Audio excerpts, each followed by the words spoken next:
Salut à vous tous, on se retrouve aujourd'hui pour vous parler d'une borne de recharge de véhicules électriques de la marque Dowlar qui vous permettra déjà de voir un petit peu ce qu'ils peuvent vous proposer au niveau rapport qualité-prix.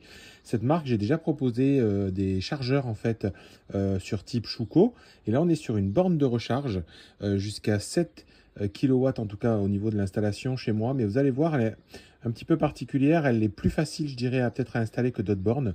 Je vais vous montrer ça tout de suite. Donc si on ouvre, on va retrouver quoi à l'intérieur? Donc on va retrouver effectivement un petit manuel. Donc on va regarder ça, il y a des cartes à l'intérieur parce que ce modèle peut être activé par carte. Donc suivant où se situe votre borne, peut-être sur ceux qui ont une petite problématique d'accès voie publique, au moins il y a la sécurité que la carte va activer le badge. Et après c'est pareil, suivant l'usage que vous souhaitez en faire, je ne sais pas, au niveau d'un parking, peut-être d'une entreprise ou autre chose, vous avez aussi cet accès par carte. Donc ça peut être assez intéressant pour certains. Ce n'est pas obligatoire, hein, c'est avec.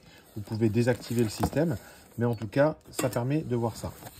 Donc vous allez avoir quoi? Bon, une petite peau de chamois, ça fait pas grand-chose. Ensuite, vous devez commencer à voir un petit peu les spécificités. Donc vous allez avoir effectivement ici une prise et aussi la version, je dirais, pour poser votre prise T2. Donc ça, c'est affixé au mur. Voilà. Et vous allez pouvoir mettre en sécurité la prise T2 pour pas qu'elle soit accessible à un enfant ou autre chose. Ça répond aux normes européennes et françaises. Donc ça, c'est les systèmes de fixation qui sont fournis, bien évidemment, en fonction du type de... voilà, du type de mur que vous aurez, il faudra peut-être changer. Voilà la borne. Donc on a un petit format très sympa, franchement. Donc à l'arrière, vous déciderez où vous ferez les trous. Dessous, on a deux câbles. Donc en fait, on a l'arrivée et la sortie. Et ici, on a un petit cache avec un écran qu'on verra une fois qu'il sera installé. Excusez-moi pour les bruits, mais avec un produit qui est assez sympa. De l'autre côté, on va trouver quoi? On va trouver donc la prise T2. Donc la prise T2, c'est ce que vous avez de côté de votre voiture. Toutes les voitures électriques aujourd'hui ont ce type de prise. Donc vous pouvez charger avec, je dirais n'importe quel type de voiture électrique, y compris les véhicules hybrides rechargeables, parce que la norme maintenant est très très claire. Tout le monde a le même type, c'est-à-dire ce fameux type 2. Voilà. Donc vous avez la poignée et de l'autre côté. Et donc c'est pour ça que je vous disais que c'était peut-être plus simple à brancher. Vous allez trouver en fait une prise plutôt de type industriel en fait, parce que c'est ce qu'on appelle en fait une P17. Il y a plusieurs possibilités. Donc là on est effectivement sur une version 32 ampères qui va permettre d'envoyer et de brancher en fait cette borne directement à une prise. Donc je vous montrerai après ce que vous pouvez trouver comme prise sur Amazon ou dans un magasin de bricolage. Il suffira en fait d'avoir cette prise qui soit branchée peut-être par un électricien. Et là, vous n'aurez pas de problème si vous voulez. Souvent, les électriciens ne veulent pas vous monter les bornes parce qu'ils vous disent qu'il faut passer par un système IRVE. Et souvent, voilà, la plupart des électriciens standards ne veulent pas s'y lancer. Par contre, si effectivement, vous leur demandez juste de vous tirer une ligne bien dimensionnée avec cette prise côté femelle, parce que là, c'est la partie mâle, là, ça, il va vous le faire. Parce qu'après, c'est vous qui allez juste brancher votre borne dedans et puis faire fonctionner votre borne de recharge. Donc, c'est pour ça que je dis que c'est pas mal parce que pour le coup, ça va permettre finalement d'avoir accès à n'importe quel électricien et plutôt à un prix assez économique juste avec un petit disjoncteur au niveau de votre compteur, la bonne section de câble en fonction de la distance et cette prise-là, effectivement, en version femelle. Et après, c'est vous qui irez brancher votre borne et donc, entre guillemets, c'est vous qui prendrez la responsabilité de l'installation, ce que ne veut surtout pas faire l'électricien s'il n'est pas effectivement labellisé IRVE. Donc une fois que je vous ai dit ça, moi je vais faire le test, je vais faire l'installation avec ce type de prise et puis je vais vous montrer comment ça fonctionne, comment elle réagit. Vous allez voir qu'elle est connectée et qu'on a la possibilité donc d'activer ici les badges sur ce modèle-là. Donc, je suis impatient de voilà, vous montrer ce produit. C'est un produit qui n'est pas dynamique, c'est-à-dire qu'il n'est pas connecté à des panneaux solaires ou autre chose. Mais par contre, vous allez pouvoir régler la puissance de sortie, je dirais, vers la voiture, si votre voiture ne peut pas elle-même le gérer. Parce que suivant les modèles de voiture, c'est pas toujours pareil. Allez, je m'arrête là-dessus et on passe à l'installation. Donc, comme vous le voyez, ce qu'il va falloir faire, c'est créer une prise P17. Donc, je vous montre ici. Donc, moi, je suis en monophasé, je ne suis pas en triphasé, mais ça va fonctionner également. Donc, c'est une Legrand que j'ai acheté, hein, ça vaut une vingtaine d'euros. Alors, c'est prévu pour du triphasé, mais on va venir brancher uniquement le L1, le neutre et la terre. Une fois qu'on va avoir mis tout ça, vous allez avoir possibilité, si vous ne savez pas le faire, de le faire par un électricien. Donc, soit en prise mobile comme ici, soit directement en prise en saillie dans un mur, si ça vous arrange. Et ce qui fait que derrière, vous allez pouvoir en fait utiliser une borne de recharge sans avoir fait finalement d'installation entre guillemets légale, ce que je vous montrais dans la première partie de la vidéo. Donc c'est parti, je branche tout ça.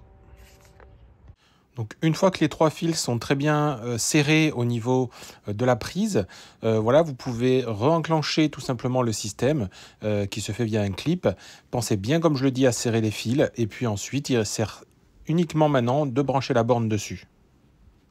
Donc une fois que vous avez bien enclenché effectivement la prise, alors bien évidemment ici il y a un problème d'étanchéité, pas d'inquiétude. Voilà, mon câble existe déjà, comme je teste de temps en temps des bornes, ça restera pas comme ça par la suite. Donc vous enclenchez bien la prise jusqu'au bout et instantanément vous allez voir qu'on a la borne qui démarre. Alors il y a des reflets, je suis désolé, je ne pouvais pas faire mieux. Et donc ça va afficher tout de suite le voltage, donc le voltage présent dans le réseau, et puis la puissance maximale qui est aujourd'hui à cet instant programmée sur la borne, donc là 32 ampères, et vous allez effectivement pouvoir brancher votre voiture. Et surtout, vous avez le système sécuritaire au niveau français qui est que voilà, on puisse protéger auprès de la norme qui existe la prise T2 lorsqu'elle n'est pas branchée dans la voiture. Donc ça, c'est vraiment cool. Donc, dès qu'on va brancher la voiture, comment ça va se passer? Donc, on branche la voiture et on va aller voir à la borne ce qu'il se passe. Donc, il y a effectivement un petit clic que vous n'avez peut-être pas entendu, mais qui permet de voir ça. Et on va voir que la partie ampères, on voit qu'on est quasiment à 32 ampères sur le milieu de l'écran et à droite la puissance en kilowatts. Donc l'écran affiche instantanément la puissance qu'elle envoie à la voiture. Donc ça c'est vraiment intéressant. On voit que ça envoie. Le chiffre du milieu le plus important, c'est la quantité d'énergie envoyée.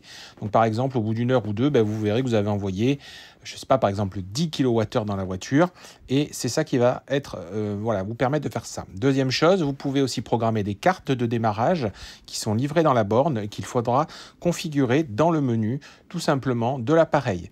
Donc ça aussi, suivant votre usage, si c'est sur un lieu public, ça peut aussi vous intéresser. Bien évidemment, on vous livre la plaque TIN pour pouvoir effectivement uniquement venir fixer au mur la borne. Comme vous le voyez là, c'est très simple, c'est 4 vis. Et en fonction, si c'est du bois, de la brique ou du parpaing, vous mettez les fixations qu'il y a besoin. Et comme ça, vous venez clipser votre borne ici avec des petits vis au-dessus qui sont livrés pour pas qu'elle s'enlève de votre mur. Donc pour entrer dans le menu, il suffit d'appuyer longtemps sur le bouton ici et ça permet de rentrer effectivement dans le menu. Il ne faut pas que la voiture soit branchée parce que moi j'ai un petit peu galéré. Donc après pour changer, voilà. Donc carte setting, c'est pour activer les cartes. Une fois qu'on est dessus, on tient à appuyer. Voilà, donc à Unbound, ça veut dire que les cartes ne sont pas activées. Si on souhaite changer cela, on peut effectivement changer le système de cartes. On revient au menu principal, on rappuie longtemps. On a Current Selection qui permet effectivement, donc on va y remonter, de sélectionner la puissance que l'on souhaite que la voiture pousse. Donc là, on a 32 ampères. Donc on va pouvoir aller effectivement, par exemple en 16 ampères, si c'est ce qui nous convient, on tient longtemps, ça va l'enregistrer. Vous voyez, ça bloque 16 ampères en haut. Ensuite, on va continuer à voir les autres options. Donc les affichages LED, c'est tout simplement cette version. Savoir si on souhaite que l'écran s'illumine ou pas. Bon, ça c'est plutôt d'ordre personnel aussi, si ça vous intéresse. Bon, après chacun fera ce qu'il veut à cette version-là. Voilà ce qu'on pouvait dire par rapport à la borne. Alors, ces fonctions sont censées être accessibles aussi depuis l'application. On va regarder ça. Donc nous voilà maintenant sur l'application. L'avantage de cette borne, c'est qu'elle utilise l'application Smart Life. Il n'y a rien à faire, vous êtes à côté, automatiquement vous voyez qu'elle est détectée. Donc vous l'installez, ça prend quelques secondes. Et une fois qu'elle est installée, on va un petit peu voir ce qu'on peut faire dans cette application. Donc on peut lancer la recharge, on peut arrêter la recharge, on voit le voltage et on voit effectivement aussi l'ampérage lorsque ça se lance. Vous pouvez bloquer l'ampérage aussi au niveau de la puissance, donc il y a plusieurs possibilités. On vous propose de 6 à 32 ampères. Lorsque vous le validez, il faut toujours pareil que la borne, en tout cas la prise ne soit pas branchée sur la voiture pour que ça s'active. Et vous avez aussi différentes fonctions qui vont vous permettre tout simplement de suivre la quantité d'énergie que vous avez utilisée et également de gérer la partie charge différée.